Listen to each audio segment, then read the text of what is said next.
ఆకాశవాణి ప్రాంతీయ వార్తలు చదువుతున్నది ఇందిర. ముందుగా ముఖ్యాంశాలు.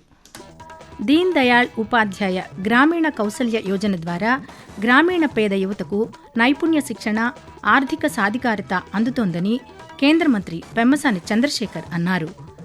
అభివృద్ధి, సంక్షేమ కార్యక్రమాలకు ప్రభుత్వం ప్రాధాన్యత ఇస్తోందని రాష్ట్ర గృహ నిర్మాణ శాఖ మంత్రి కొలుసు పార్థసారథి తెలిపారు. నాణ్యమైన విద్యుత్ను సరఫరా చేసేందుకు ప్రభుత్వం అన్ని చర్యలు తీసుకుంటుందని మంత్రి కొండపల్లి శ్రీనివాస్ పేర్కొన్నారు. ప్రభుత్వం ముస్లిం మైనారిటీల సంక్షేమానికి, వారి పవిత్ర యాత్రలకు అత్యంత ప్రాధాన్యత ఇస్తోందని మైనారిటీ సంక్షేమ శాఖ మంత్రి ఎన్ఎండి ఫరూక్ వెల్లడించారు. వార్తల వివరాలు.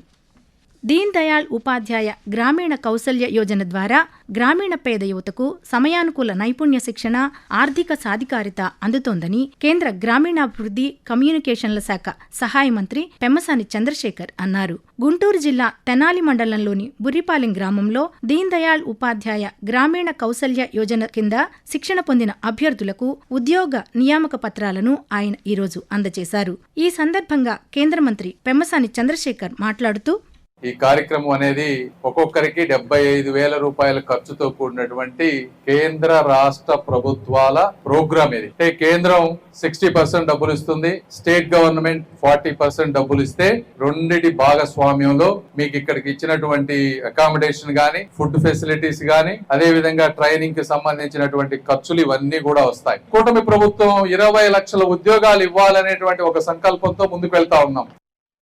గ్రామీణ ప్రాంతాల్లో విద్యుత్ మౌలిక వస్తుల అభివృద్ధికి ప్రభుత్వం ప్రత్యేక ప్రాధాన్యం ఇస్తోందని రాష్ట్ర గృహ నిర్మాణ శాఖ మంత్రి కొలుసు పార్థసారథి తెలిపారు. బాపట్ల జిల్లా రేపల్లె మండలం కేంద్రంలో 6 కోట్ల రూపాయలతో 33/11 kV సెమీ ఇండోర్ సబ్స్టేషన్ నిర్మాణ పనులకు ఈరోజు రెవెన్యూ శాఖ మంత్రి అనగాని సత్యప్రసాద్తో కలిసి ఆయన భూమి పూజ చేశారు. ఈ కార్యక్రమంలో జిల్లా కలెక్టర్ వి వినోద్ కుమార్, మాజీ మంత్రి మోపిదేవి వెంకటరమణ, రేపల్లె ఆర్డీఓ బి శ్రీదేవి, విద్యుత్ శాఖ అధికారులు పాల్గొన్నారు. అభివృద్ధి, సంక్షేమ కార్యక్రమాలకు ప్రభుత్వం ప్రాధాన్యత ఇస్తోందని రాష్ట్ర గృహ నిర్మాణ శాఖ మంత్రి కొలుసు పార్థసారథి తెలిపారు. బాపట్ల జిల్లా అరవపల్లిలో సిఆర్ఐఎఫ్ నిధులు 49 కోట్ల రూపాయలతో రేపల్లె నుంచి తుమ్మల గంగడిపాలెం రోడ్డు నిర్మాణం పనులకు రెవెన్యూ శాఖ మంత్రి అనగాని సత్యప్రసాద్తో కలిసి ఆయన ఈరోజు శంకుస్థాపన చేశారు. నాణ్యమైన విద్యుత్ను సరఫరా చేసేందుకు ప్రభుత్వం అన్ని చర్యలు తీసుకుంటుందని సూక్ష్మ, చిన్న, మధ్యతరహా పరిశ్రమల శాఖ మంత్రి కొండపల్లి శ్రీనివాస్ పేర్కొన్నారు. విజయనగరంలోని వేణుగోపాలపురంలో విద్యుత్ ఉపకేంద్రం నిర్మాణానికి ఆయన నిన్న శంకుస్థాపన చేశారు. ఈ సందర్భంగా మంత్రి మాట్లాడుతూ, లో వోల్టేజ్ సమస్య పరిష్కారానికి విద్యుత్ ఉపకేంద్రాలను ప్రభుత్వం నిర్మిస్తోందని చెప్పారు. ఇకపై జిల్లా కేంద్రంలో విద్యుత్ వినియోగదారులకు లో వోల్టేజ్ సమస్య ఉండదన్నారు. జిల్లాలోని సముద్ర తీర ప్రాంతాలను పర్యాటక కేంద్రంగా అభివృద్ధి చేయడానికి ప్రభుత్వం కృషి చేస్తోందని బాపట్ల జిల్లా కలెక్టర్ వి వినోద్ కుమార్ తెలిపారు.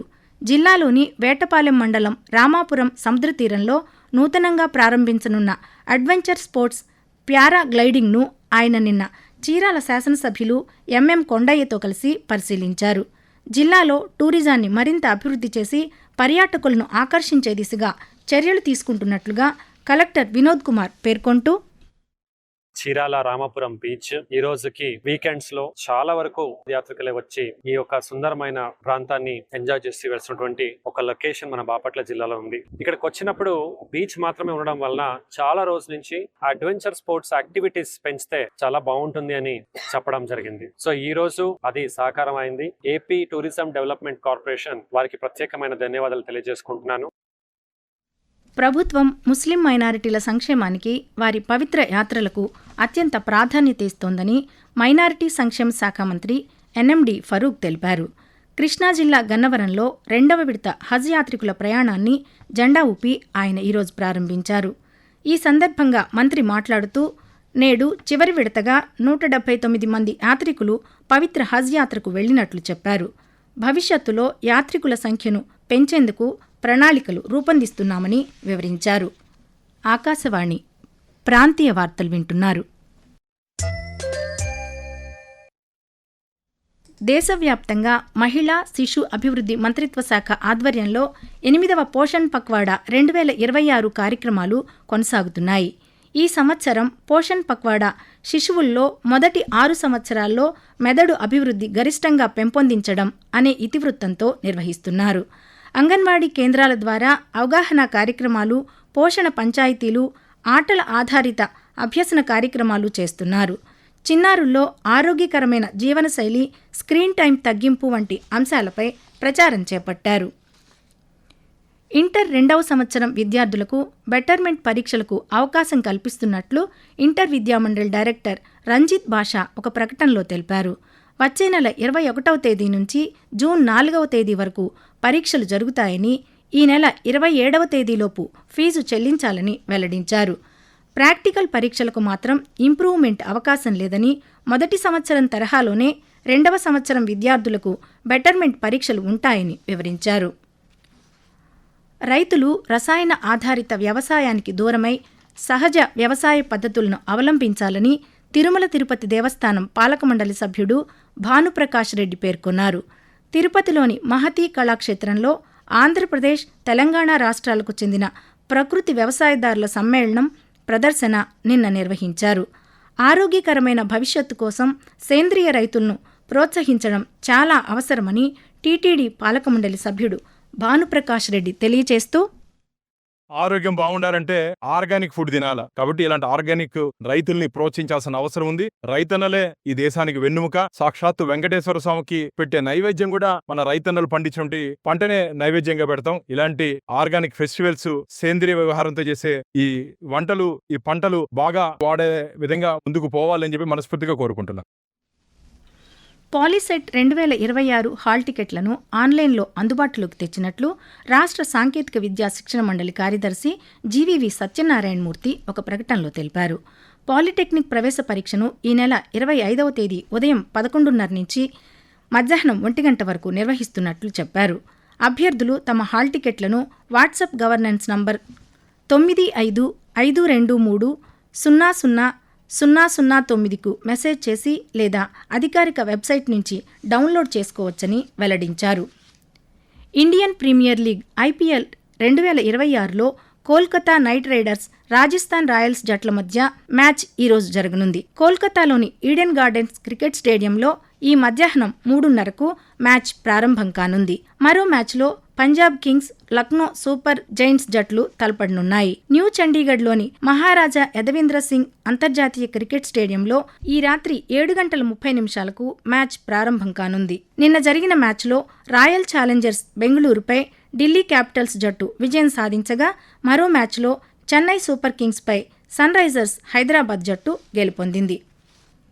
ప్రధానమంత్రి నరేంద్ర మోదీ తన మనసులోని భావాలను ఆకాశవాణి ద్వారా దేశ ప్రజలతో పంచుకునే మన్ కీ బాత్ మనసులోని మాట కార్యక్రమం 133వ సంచిక ఈ నెల 26వ తేదీ ఆదివారం ప్రసారమవుతుంది.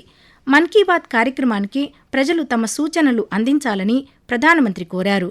ప్రజలు తమ స్వర సందేశాలను 1800117800 టోల్ ఫ్రీ నంబర్కు, mygov.in వెబ్సైట్కు, నరేంద్ర మోదీ యాప్కు ఈ నెల 24వ తేదీ వరకు పంపవచ్చు.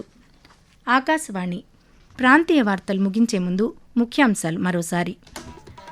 దీన్ దయాళ్ ఉపాధ్యాయ గ్రామీణ కౌశల్య యోజన ద్వారా గ్రామీణ పేద యువతకు నైపుణ్య శిక్షణ, ఆర్థిక సాధికారత అందుతోందని కేంద్ర మంత్రి పెమ్మసాని చంద్రశేఖర్ అన్నారు. అభివృద్ధి, సంక్షేమ కార్యక్రమాలకు ప్రభుత్వం ప్రాధాన్యత ఇస్తోందని రాష్ట్ర గృహ నిర్మాణ శాఖ మంత్రి కొలుసు పార్థసారథి తెలిపారు. నాణ్యమైన విద్యుత్ను సరఫరా చేసేందుకు ప్రభుత్వం అన్ని చర్యలు తీసుకుంటుందని మంత్రి కొండపల్లి శ్రీనివాస్ పేర్కొన్నారు. ప్రభుత్వం ముస్లిం మైనారిటీల సంక్షేమానికి, వారి పవిత్ర యాత్రలకు అత్యంత ప్రాధాన్యత ఇస్తోందని మైనారిటీ సంక్షేమ శాఖ మంత్రి NMD ఫరూక్ వెల్లడించారు. ఆకాశవాణి ప్రాంతీయ వార్తలు ఇంతటితో సమాప్తం. తిరిగి సాయంత్రం 6:10 విశాఖపట్నం కేంద్రం నుంచి ప్రాంతీయ వార్తలు వింటారు.